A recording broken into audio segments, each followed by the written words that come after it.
இந்த கோரிக்கைகள் எதுவுமே புதிதாக நிறைவேற்ற வேண்டிய அல்லது அரசு திட்டமிட்டு செய்ய வேண்டிய கோரிக்கைகள் எதுவுமே இல்லை. அரசு சொன்னது, அரசு ஒப்பந்தத்தில் போட்டு ஏற்றுக்கொண்டது, இதைத்தான் குடு என்று கேட்கிறார்.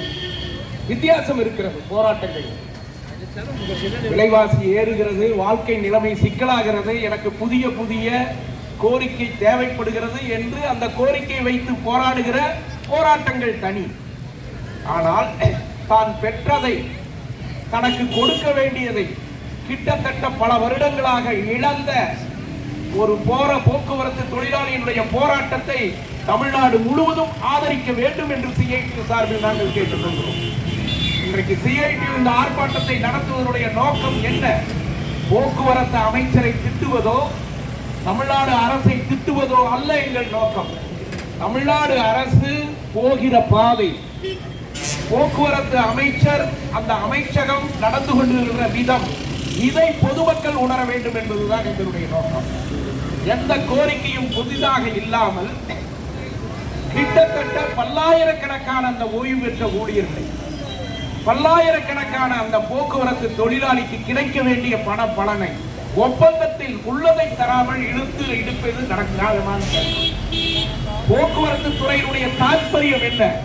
இது வரவு செலவு பார்க்கிற துறை அல்ல. இது ஃபர்ஸ்ட் போக்குவரத்து துறைக்கு நட்டம் என்கின்ற வார்த்தையை பேசவே கூடாது.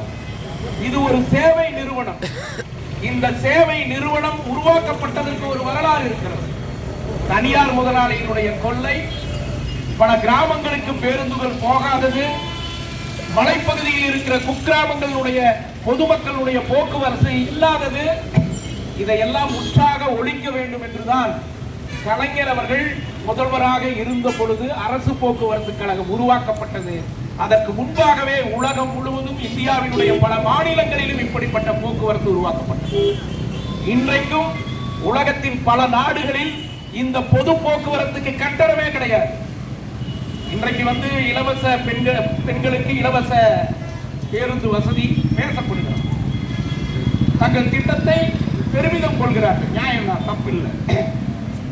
ஆனால் எந்த நாடு வளர்கிறது என்றால் பொது போக்குவரத்தையே இலவசமாக கொடுக்கிறார். பொது போக்குவரத்தை இலவசம் கொடுப்பதன் மூலம் மாணவர்களுக்கு, முதியோர்களுக்கு, தொழிலாளிகளுக்கு, இன்னும் பல்வேறு விவசாயிகள் உள்ளிட்ட மக்களுக்கு அது பயன்பாடாக மாறுகிறது. அந்த விவசாயம் பெறுகிறது. ஒரு மாணவன் மிகச்சிறந்த மாணவனாக, கல்வியாளனாக, மருத்துவனாக, விஞ்ஞானியாக மாறுகிறான், விளையாட்டு வீரனாக மாறுகிறான், தொழிலாளிக்கு தொழிலை வளர்த்துவதற்கான உதவியாக மாறுகிறது.